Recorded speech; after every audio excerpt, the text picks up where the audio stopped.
Hey guys, what's going on? My name is Kerr, and today I'm going to be doing a review for Johnny English Strikes Again. Yes, guys. Now, I did actually say Alpha would be my last review before my exam started, but as it turns out, it's not. This movie is. I saw this movie last night with my family, and I gotta tell you, it kind of surprised me, guys. Only a little bit. So to start with, for my pre-rating score, I'm gonna say that Johnny English Strikes Again is an okay movie, guys. Nothing too spectacular and nothing too bad. It was just in the middle. So yeah. Alright, so let's talk about the story. So the story of this movie pretty much is a basic story. It's only like 80 something minutes long. Therefore it's a basic story. It's kid friendly, family friendly. So yeah, and pretty much Johnny English has to try and stop this guy, find this guy, taking over the UK's like security or cyber security and all the type of stuff. And there's a massive cyber attack that happens, and he and his old pal has to go across Europe. Well, mostly UK, but it does involve some parts of Europe, other parts of Europe as well. And there's little actiony moments. There's a bunch of humor in this movie. We'll talk about that a bit more later as the review goes on. But pretty much, it's your typical action comedy movie. Rowan Atkinson, of course, who plays this guy, obviously knows how to make it funny when it needs to be, even though there's a very serious moment.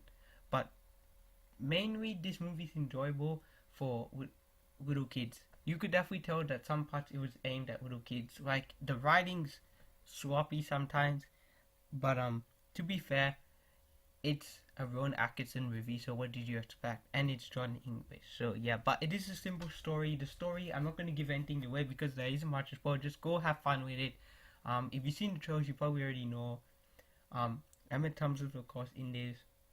She plays the Prime Minister. The bad guy, which I won't get into, might not seem like a bad guy at first, but that guy is a bad guy. So yep. And the reason why I'm not saying anything else is because this is just one of those movies where you have to just go in and have fun with it.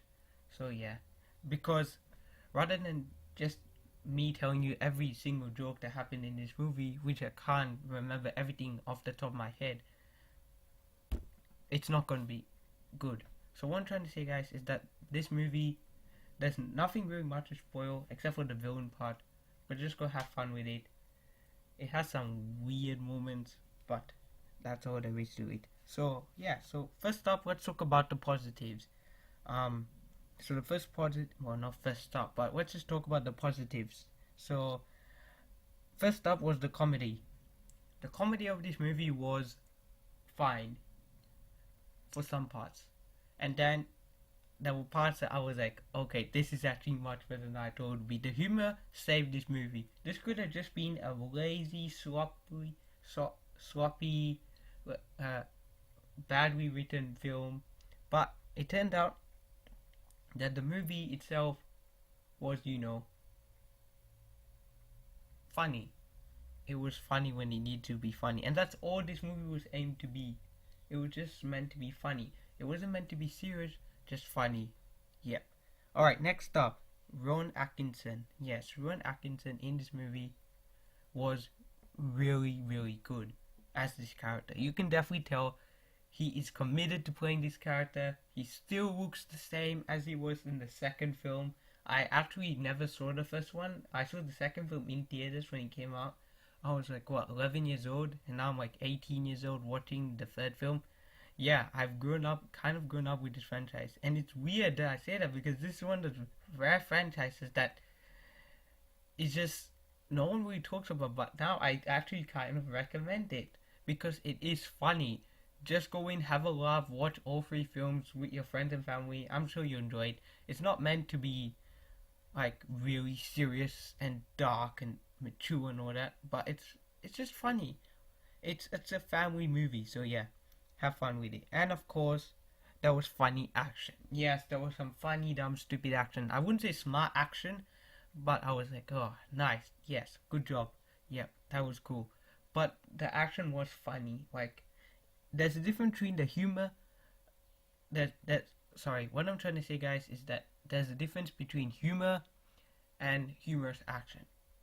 Yes, there is a difference. The humor is like, the jokes and then there's the humorous action where the action is meant to be funny, and yes, the action was funny in this movie. It made me laugh sometimes. Yeah. All right, now let's talk about the negatives because there are a lot to say about this movie. First up, it was fast paced. I did not know why they had to jump cut so many scenes. Like, why?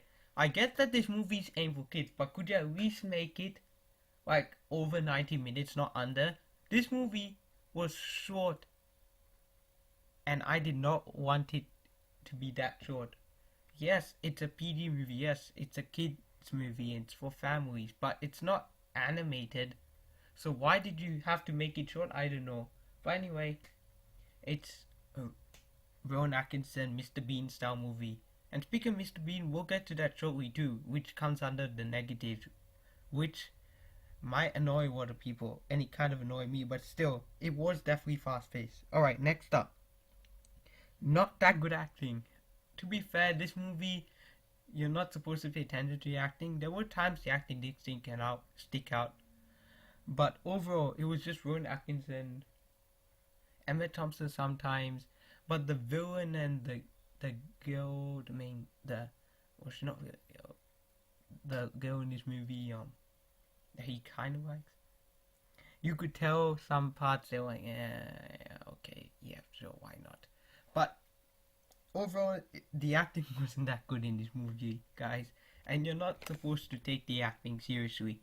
This is not Oscar worthy or anything. You could tell they were just playing around and having fun. And then, of course, last but not least, there were some over-the-top Bean moments. And to that I mean, Mr. Bean was in this movie. Yes, Rowan Atkinson was not only playing Johnny English, but also Mr. Bean. He was doing his silly noises, he was being crazy and comedic, of course, as usual. And he felt like he was it felt like he was being Mr. Bean as well. And that's fine to entertain kids, but this movie is not supposed to be about Mr. Bean, it's supposed to be about this character, but you could definitely tell he went a bit over the top at some parts. So yeah, so overall this is a mixed movie at some parts, but it definitely is watchable only if you want to go with your family. Don't go by yourself. I didn't actually think I was actually going to see this with my entire family. Well, not entire, like with the four of us, me, my brother, my dad. But overall, it's a fine movie for what it's worth. So overall, I'm gonna give Johnny English Strikes Again a 5 out of 10. Go see this one only if you want to with your kids or with your family. Don't go watch it by yourself. But if you want to have a good laugh, a good solid 80 to 85 minutes of funny action, Rowan Atkinson doing weird stuff, then this is the movie for you. So yeah, so that's my review of Johnny English Strikes Again. What did you think of this movie? Tell me in the comments below. And as always, my name is Akil, and I'm signing out. Bye guys.